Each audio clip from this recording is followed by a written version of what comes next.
Shalom saudaraku, kita bertemu kembali melalui kanal YouTube Bahtera Kasih dari Yesus di Gresik dalam program Renungan Firman Tuhan sebagai pengantar dan penguat memasuki atau menjalani kehidupan di minggu yang baru.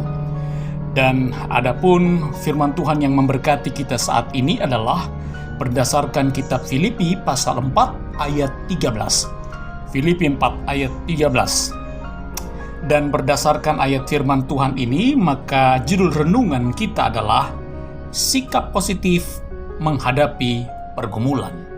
Sikap positif menghadapi pergumulan.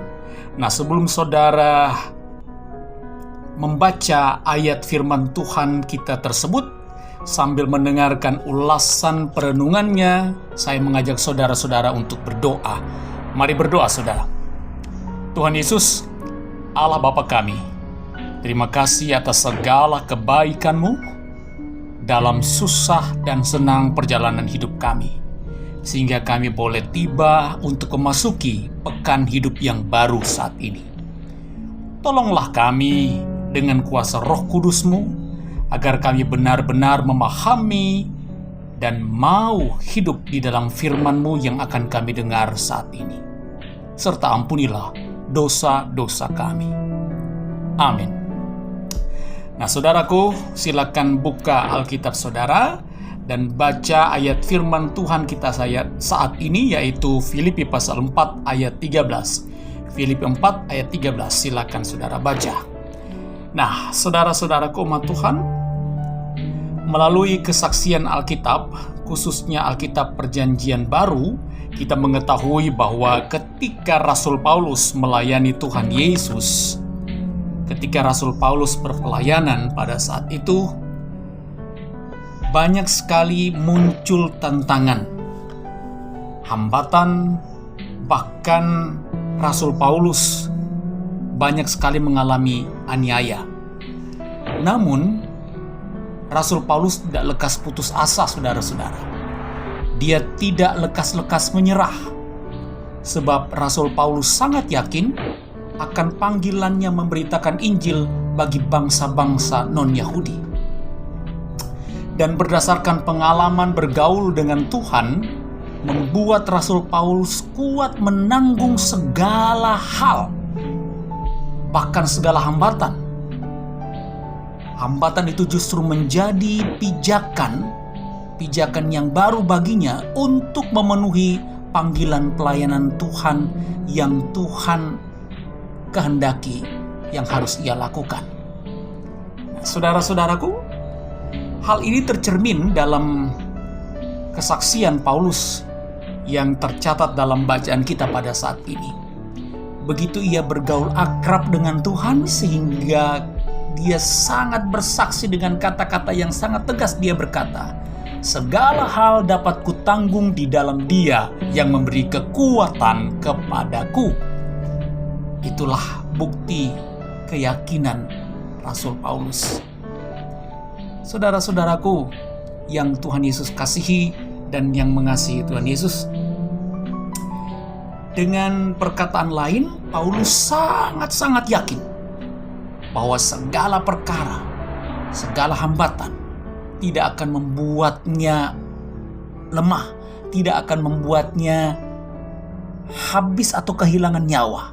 Bahkan namun segala perkara dan hambatan tersebut akan menjadi sumber kekuatan untuk dia semakin maju menjalani akan kehidupannya dan pelayanannya untuk hormat dan kemuliaan nama Tuhan.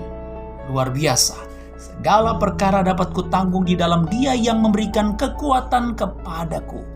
Itu kesaksian yang sungguh luar biasa dari Rasul Paulus. Nah, saudaraku, kekasih-kekasih dan kesayangan Tuhan Yesus, jika minggu yang lalu mungkin kita begitu banyak mengalami kesulitan, minggu yang lalu kita begitu banyak mengalami pergumulan-pergumulan yang dampaknya masih kita rasakan sampai dengan saat ini, maka sejatinya sebagai orang yang telah diselamatkan oleh Allah di dalam karya Tuhan Yesus, maka marilah kita jangan mudah menyerah, saudara. Tetapi dengan mata iman yang mengarah kepada Yesus, Sang Allah yang El Shaddai, mari kita jadikan pergumulan-pergumulan, hambatan-hambatan tersebut sebagai pijakan yang kuat untuk kita mencapai tujuan hidup kita lepas dari pergumulan-pergumulan itu.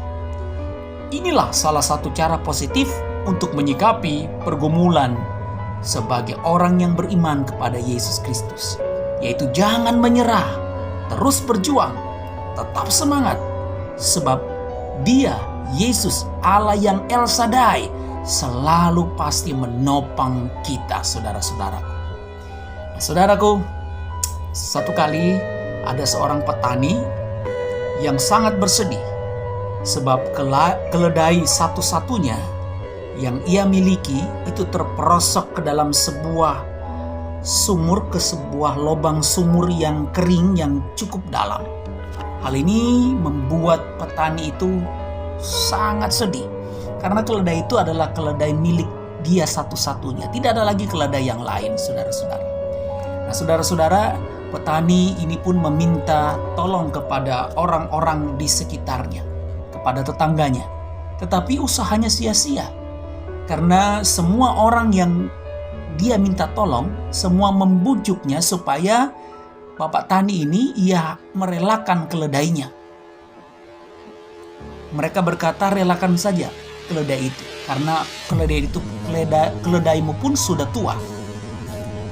Dan saran mereka agar keledai ini, bangkai keledai ini nanti tidak menimbulkan bau dan penyakit, maka tetangga-tetangga itu mengusulkan agar sumur itu ditimbun memakai tanah. Nah, saudara, Pak Tani pun mengikuti saran daripada tetangga-tetangganya tersebut. Walaupun dengan hati yang sangat sedih, dia harus mengubur hidup-hidup keledainya, satu-satunya keledainya yang ada dalam lubang sumur yang terperosok tersebut, saudara. Ketika dia mulai menimbun, menumpuki lubang sumur itu dengan tanah, terdengar dari dalam lubang sumur itu keledai itu merintih kesakitan. Dan orang-orang pada saat itu mereka berpikir bahwa keledai itu pasti sudah mati. Tetapi apa yang terjadi, saudara-saudara? Mereka semua kaget ketika keledai itu melompat keluar dari sumur itu, berhasil melompat keluar dari sumur yang dalam tersebut. Ternyata setiap gundukan tanah yang ditimpakan oleh Pak Tani ke dalam sumur tersebut, ketika tumpukan tanah itu ditimpakan kepada keledai itu menggoyang-goyangkan badannya, dan sehingga gundukan tanah itu tetap jatuh ke bawah, dan akhirnya gundukan tanah itu semakin hari semakin tinggi dan membuat pijakan keledai itu semakin mengarah kepada bibir sumur tersebut. Dan akhirnya keledai itu dengan memijak tanah yang tadi dipakai untuk menimbun atau menguburnya secara hidup-hidup, tanah itu justru membuatnya mampu untuk keluar dari lubang sumur yang cukup dalam. Nah, saudara-saudaraku yang Tuhan Yesus kasihi dan menjadi kesayangan Tuhan Yesus, ilustrasi yang kita dengarkan tadi tidak memberikan pelajaran bahwa ketika kita selalu meminta Allah memimpin seluruh hidup kita, maka kita bukan saja selalu ada dalam sukacita, tapi kita bisa melihat dengan iman bahwa pergumulan-pergumulan hidup bisa mendatangkan kebaikan dan berguna bagi kita. Ketika saudara dan saya selalu meminta pimpinan Tuhan, maka pergumulan-pergumulan hidup bukan saja membuat kita menderita, tapi dengan pergumulan-pergumulan itu dalam pimpinan Tuhan bisa membuat kita semakin kuat, tidak mudah menyerah. Jadi saudara-saudaraku yang Tuhan Yesus kasihi dan yang menjadi kesayangan Tuhan Yesus, jangan mudah menyerah menghadapi pergumulan, tapi tetap semangat di dalam Kristus yang pasti memberikan kekuatan kepada kita. Ingat, hanya orang kafir, hanya orang fasik yang selalu mau diperhamba oleh sikap putus asa. Dan saudara dan saya bukan orang kafir. sebab kita beriman pada Yesus Tuhan yang hidup. Amin. Mari kita berdoa. Ya Tuhan Yesus, Allah yang El Shaddai, kami yakin bahwa di dalam-Mu kami mampu untuk menanggung segala perkara atau pergumulan-pergumulan hidup kami.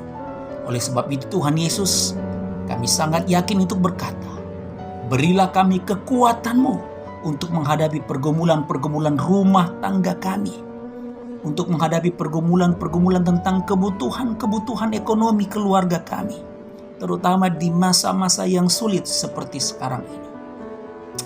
Berilah kami kekuatan-Mu untuk menghadapi pergumulan-pergumulan akan kesusahan-kesusahan kami, mencari nafkah dalam usaha-usaha kami. Terlebih khusus dalam masa yang sangat sulit seperti sekarang ini Tuhan. Berilah kami kekuatan-Mu. Berilah kami kekuatan-Mu juga ya Tuhan untuk kami menghadapi pergumulan sakit penyakit kami dan proses pemulihan akan kesembuhan kami. Khususnya bagi kami yang saat ini sedang merasakan sakit pada kepala kami. Sakit yang sangat hebat pada kepala kami. Karena tekanan darah tinggi atau kolesterol kami yang sementara naik. Khususnya kami yang saat ini merasakan sakit pada ulu hati kami. Karena asam lambung kami yang sedang naik. Sakit pada bagian pinggang atau panggul kami. Ya Yesus Yahweh Rafa, kami percaya bahwa rasa sakit ini akan membuat kami tetap berharap kepadamu, tidak putus asa. Karena pasti kami yakin dan percaya Engkau pasti memulihkan kami, memberkati makanan, minuman, obat-obatan yang kami pakai untuk kesembuhan kami. Terima kasih Tuhan, berkatilah anak-anak dan cucu-cucu kami dengan kuasa kasih-Mu. Jaga dan pelihara anak-anak dan cucu-cucu kami. Dan ampunilah akan kesalahan-kesalahan kami. Lalu tetaplah menopang kami untuk menjadi saluran kasih-Mu. Inilah doa kami. Dengarkanlah ya Tuhan Yesus, Allah dan Muhalis kami yang hidup. Haleluya. Amin. Nah saudaraku, saya Pendeta Hendra Dores, Sarjana Teologi dan tim kanal YouTube Bahtera Kasih dari Yesus di Gresik, mengucapkan terima kasih, selamat bergumul juang, dan Tuhan sayang kita semua. Shalom.